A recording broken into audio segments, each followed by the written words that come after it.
Magandang araw sa inyong lahat mga kababayan.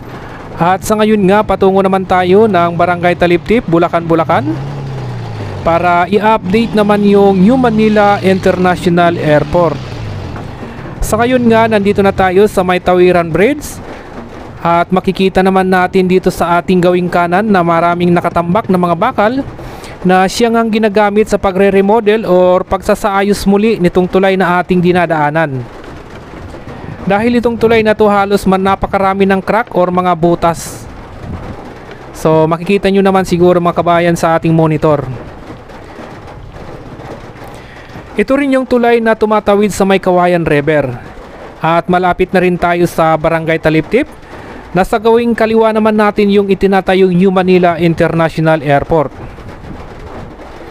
At dito naman sa ating kanan napakaraming truck na siyang ang ginagamit nila sa pagsasaayos or pagre-remodel nitong tulay. Dito naman sa ating harapan makikita naman natin yung signboard.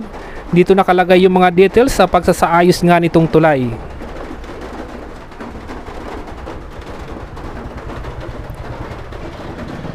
So diretso na tayo, patungo na tayo ng Barangay Taliptip. Itong area to mga kababayan, itong nakikita nyo napakaraming tubig, yan ay mga palaisdaan pa rin yan. So masikip yung daan dito or maliit lang, hindi naman kaya makitid pero maganda yung kalsada.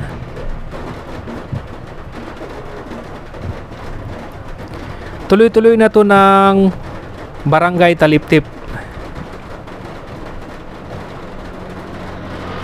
So medyo mainit na, kaya wala tayong masyadong nakikitang tao dito sa tabi nitong kalsada. Madalas maraming mga namimingwit dito.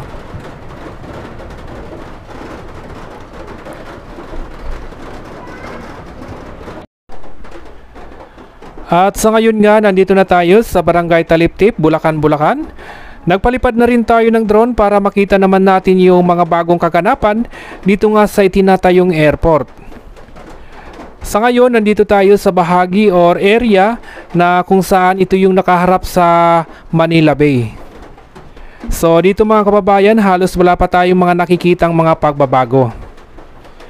So ayan mga kababayan, panoorin na po natin itong ating latest update mula nga dito sa Barangay Taliptip at New Manila International Airport.